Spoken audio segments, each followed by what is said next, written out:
Welcome to Magical Moments for that ease and betterment in your life. And I'm your host, Elena Chapman. Welcome, welcome, welcome, everyone. So, listen, I looked up some stats. Okay? I love stats. I don't know why. Because it gives a firm feeling for everything. You know, it gives us a starting base. And that's what's important to know. Stats are a starting base for your own personal development. So don't go, oh my gosh, don't do that. No.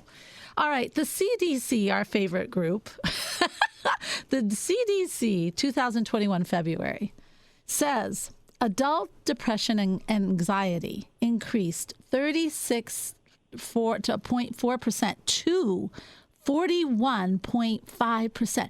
That is almost not very far from 50%. That's humongous.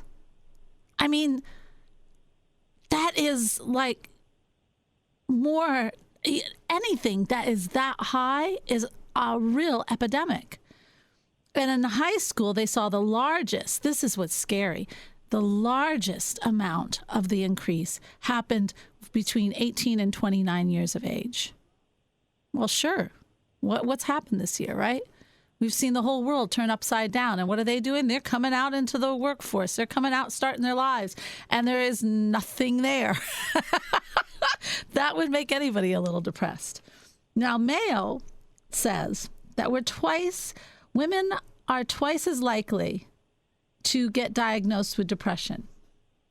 That's mostly, now wait, you know, you read these things and you're like, oh my gosh, but come on, they add in hormones, premenstrual, pregnancy, post-pregnancy, but then there's a big one that's circumstantial. And right now they're saying the circumstantial is growing, but it's really interesting. They saw in men an increase in anxiety. Isn't that interesting? Now, I'm preparing you for today's show, and this is mostly for women, but men, you can listen in because, you know, you've got that wonderful feminine side that would probably help to develop so you wouldn't get that anxiety. But here's the thing. When we women in general have kind of lost a very fundamental side of ourselves so that we could incorporate ourselves into Wonder Woman. And don't get me wrong, I'm out there. I wanted women to have rights. I thought it was ridiculous when my mom had to get permission to buy a car or that women weren't allowed to do things at all. I mean, I remember I was very little. Let me stress that, very little. But I remember how women were, oh my gosh, I even thought that's not going to happen to me. And I was only 4. I'm not going to let men do that to me. They would downplay the women intuition. They would downplay your opinion.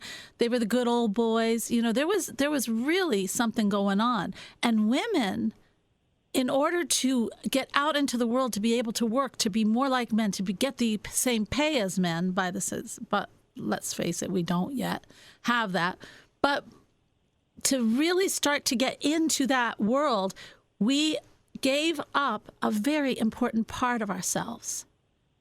And this part of ourselves was our feminine side. Now, not feminine, I'm going to wear a skirt today, although that helps. But that feminine, that insightfulness, that intuition, that incredible part of ourselves, that knowing, that inner positive knowing, okay? That without a doubt, changing our mind because we all of a sudden got this incredible insight. Things like that. We gave up that to fit into a very yang, powerful society of corporation and trying to succeed in what we call a man's world. Heck, we started wearing pants. We started to smoke, I know women who were smoking cigars all the time. We were trying to assimilate, to be the same. Now, granted, what happens? Well, what happens when you let go a part of you? Chaos. You start to get the depression because you're not living authentically. Now, that's going to be our show today. That's a nugget. And really what I wanted to do was create interest. Now, I have a special guest. I've been on her podcast, and I was so incredibly impressed with her. I love her whole way of bringing about the feminine.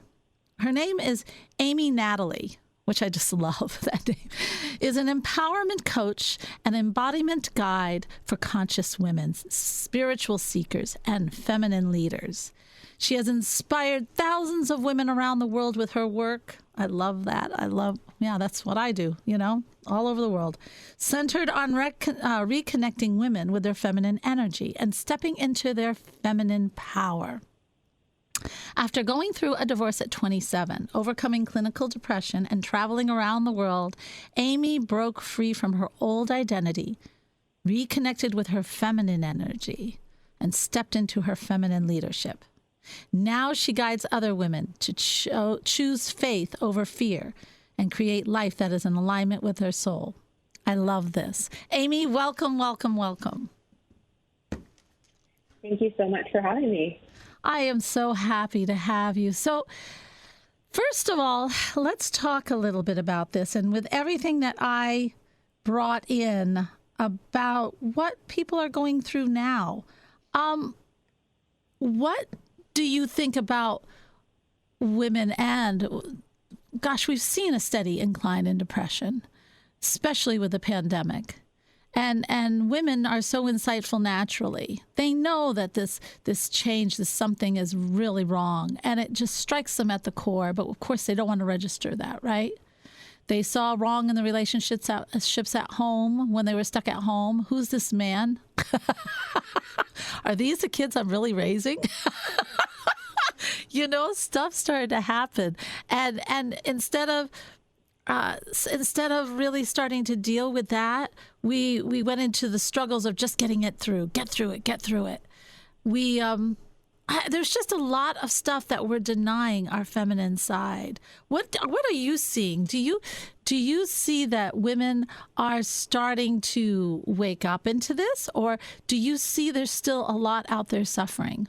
Yeah, we're definitely going through a big transition culturally, and then also when it comes to consciousness and the awakening of the feminine. And so, this part that you're talking about, this feminine essence, both men and women have it, yet we're all deeply disconnected from it. And I like to describe the feminine or the yin energy as life force energy. It's the energy that really allows us to experience nourishment and pleasure and joy and fulfillment and connection to source, connection to the universe, connection to life, to nature. And for a lot of reasons in the modern day, as well as in our patriarchal society that we've been living in for centuries, we have become very disconnected from this part of ourselves. And,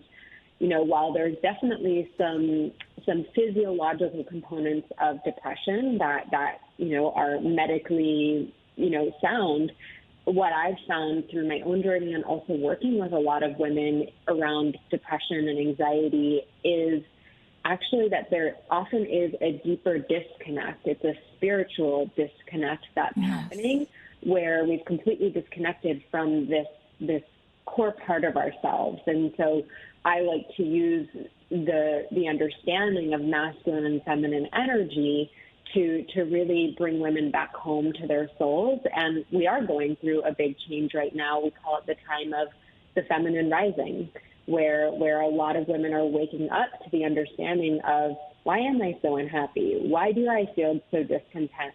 Why am I feeling burnt out and having all these chronic health issues? And women are seeking the answers for that right now. And women are waking up to realize that there is a different way that we can be operating. It's funny because even the religions, women are very spiritual. They really are, because they have women are too, but the yin in women is activated. And I think it's because we can carry life. And I'm not holding that up as a trophy. It's more that because we can carry life within us, we have needed that connection of that yin to be full and whole, especially when there weren't doctors around and there weren't people who could solve our problems, supposedly. We had to rely on ourselves. And with that, we needed that insight. We needed that guidance. And so that yin was very much more activated in us. But we've lost it because we've tried to assimilate. We have lives that are incredibly busy. Kids are scheduled up to wing wang. We have to be on every volunteer board in the frickin' world. Why? I don't know. You know, we try to get our class. I don't know. Rusty, I remember on Saturdays, I used to feel like a freaking taxi driver because one kid had to be one place, one kid had to be at another kid had to be somewhere else. And all I was doing is driving kids to and from all these different exercise kind of events. And I think women can get lost, not in so much they get lost in the whole yang world. Now, when they do that, then all of a sudden they can't find their way back to the yin. Yeah, it feels a lot more challenging to access that feminine part when the autopilot or the learned behavior is being in the yang and addicted to doing and wanting to prove yourself or prove your worth or make everyone else happy. And then it really can disconnect us. Oh, make everyone else happy. Yeah, I love that term. Mm-hmm. That's make everyone else happy while you die.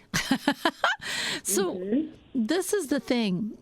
Women always feel so guilty to take time for themselves. And that it really, I think, I've had so many clients that if I can get them, like you said, get them into nature. I'm having a retreat this May 18th through the 22nd. And what are they going to do? They're going to go out in nature. I'm getting these women who never take time for themselves. Let's talk about nature. How do you see it work for you? Yeah, I mean, we have become so disconnected from nature in our kind of technological, busy world, and we are nature, and we have kind of forgotten that. And one of the ways that we can reconnect with our own nature, with our own soul, and really calm our nervous system down from all of the hustle and bustle is to reconnect with nature. And one of the similarities between the external nature and our internal nature is the cyclical nature, meaning that in nature we have different seasons. And internally as women, we have our cyclical nature every month with our menstrual cycles. Mm-hmm. And we've kind of override those cycles. We think that we should always be doing, we should always be performing and productive. But similar to nature, we also need rest. We need our time for introspection. We need our time for regenerating our energy. So I really see a lot of parallels between getting out in nature, reconnecting with nature to help us to come back home to ourselves, to come back to that more relaxed and in touch, in tune place with our own bodies as well. It is true. We have forgotten that we are so much apart. We feel like we can surpass nature, but it does. We are cyclical. Well, everything. You're born, you live, and you die, just like everything else on this earth. And women have the cyclical of the moon, of the universal heartbeat, and so do men, but the womb and the menstrual and the birth. And we need to take that time for ourselves to reflect, like you said. I think it's really interesting. We also have the side of us that if we are more feminine and if we draw upon this yin, we can be much more effective as far as seeing the bigger picture of things. We can be very much more in tune with seeing how A follows to B, to how B follows to C. How does this help? Oh my gosh, world affairs. It can help you to see if my actions are not based on ego and to have actions that are based for everyone's good. What is the best outcome for everyone in the end? All of a sudden, you have released the yang. You have put in the yin. You're in tune with yourself and the cyclical and the fundamentals of the truth. And you can have an opinion or a statement or solve the problem in a way that might not cause a war, might not cause civil disrest, might form stronger communities, might raise wonderful kids that are happy and healthy. Yeah, I think that what you're speaking to is the collective shift that we're experiencing and that we're going through. I think not only women, but men are also disconnected from the feminine nature. And we've been operating in this very highly masculine and even a toxic masculine when we even look at our political status or our government, when we look at the way that corporations are run, they're still very run in this kind of toxic, masculine, power, materialistic, money-oriented ways. And when we as individuals start to heal these wounds, when we start to heal from the toxic masculine programming, when we reconnect to our own feminine essence, and when women are nourished and when they are taken care of, then they can give, they can be more service-oriented. And so I believe that it happens on an individual level first, and then it ripples out into our communities, and then to our political landscape, and then to nature. You know, we're in a crisis when it comes to the earth and the sustainability of this planet that we live on. And I think when we return to our own nature and when we are taking care of ourselves and able to give more from that place, that it is contributing to more of a collective healing as well. But it really starts with us. It has to. It has to start with us. We have to know what it feels like. We have to understand and live with it. You know what I mean? Everyone does. A man does too. And when you tap into that yin or feminine energy, what are some of the best ways that you find that works for you, except for going out in nature? Because some people go out in nature and they think, ooh, I got to cut down that tree. So, you got to get them into the right mode, was what I'm saying. They walk in there with the same yang, that's not going to help. What do you like to do to get them into that feeling of opening up the yin inside? So I practice and I teach embodiment, which is really about getting women back into their bodies, because when we're constantly in the busyness of the mind, when we're in the goal-oriented, the task-oriented, the doing, we often are disconnected from the body and disconnected from our breath. And so anything that can help you to really get into the body, things like yoga or breath work or dancing and movement, is something that can be really easy. Even if you have kids, you can turn on some music and you can dance. Connecting to your creative side is another way that you can connect to your feminine energy. And a lot of what the feminine requires, which is why people resist it so much, is slowing down, is creating spaciousness. So instead of packing your calendar from the time you wake up to the time you go to sleep, is actually setting aside 5 to 10 minutes just to start to do a meditation, to connect with yourself, to do some breathing, to dance, to get into the body, so that we can start to shift out of this autopilot masculine mode. And feeling. Don't you think, like taking a hot bubble bath and just really enjoying the feeling of that water, or even dipping into the ocean, really immersing your body, feeling how it's cleaning, it's purifying, it's refreshing, it's nourishing. I mean, if you take the time to mentally become present to what is happening, I think that helps us too. Yeah, doing the things, but actually being not thinking I have to pick up the kids at 10 o'clock or whatever, 3 o'clock, but being present and allowing it to feel it. That's when I can release, when I really feel. Amy, we are at an incredible time. We are at the best time in the whole wide world. I really do think that in my heart. And I have seen with my clients, I'm getting such incredible women and men that are coming to me. And the ones that come to me are, they want to stretch the boundary. It's so funny because so do my boys. I wonder if something I'm creating. Of course it is. But they want to stretch the boundaries. And they feel in their soul that they know how to live, but it's not the conformity of the old yang world.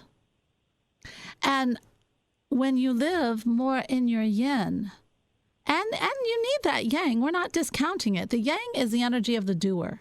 But on steroids, it chases its tail. It's destructive. I'm going to bully through everything. But the good side is it gets you off your couch and starts you moving. But the yin is the creativity, the problem solving, the insight, the greater insight, looking above the trees instead of in the weeds. When we are in the yin, don't you find that we find our true nature, and this is what I'm finding, it is not fitting the mold of the yang world. That's why we're seeing so much disruption right now, don't you think?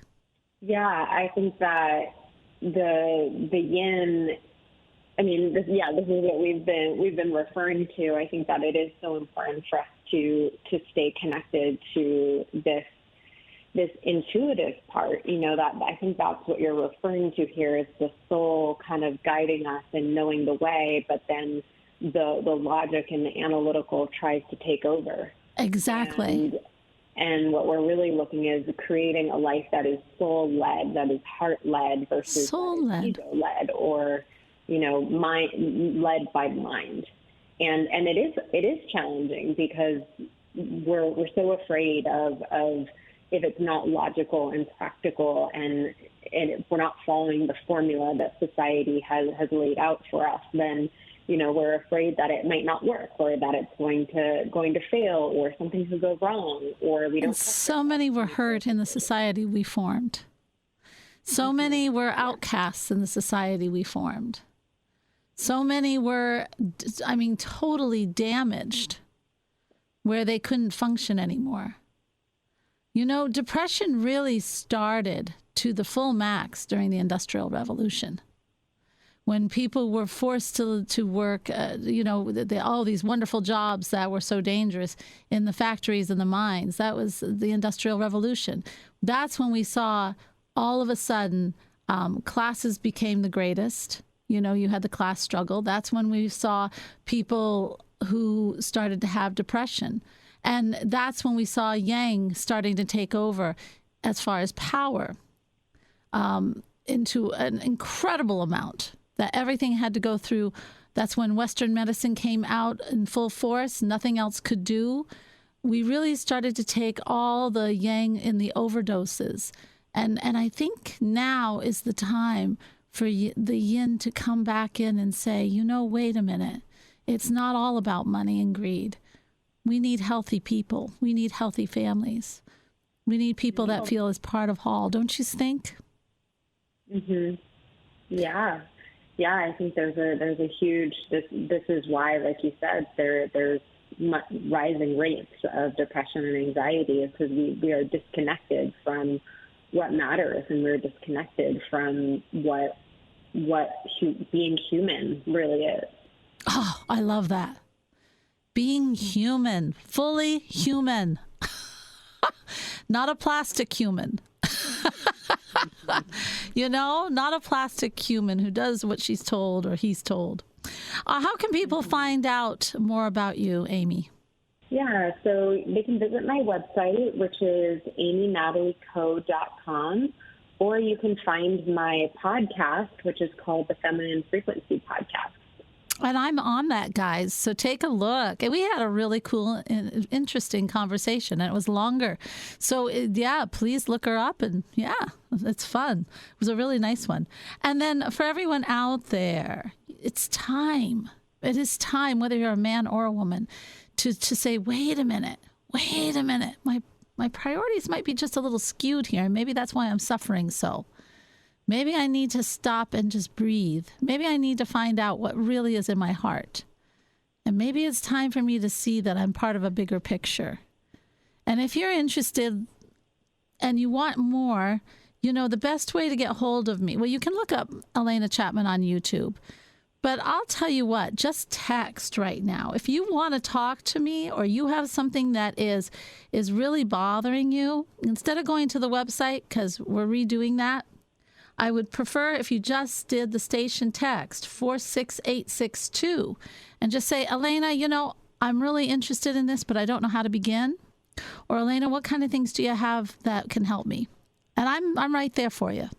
Again, it's 46862. Remember, it's all about love and compassion because that's spirit. So when you open to that love and you start to open for yourself, for your world, you see the bigger picture, you have compassion, then, my gosh, spirit fills it, fills you. Incredible ways. Namaste, everyone.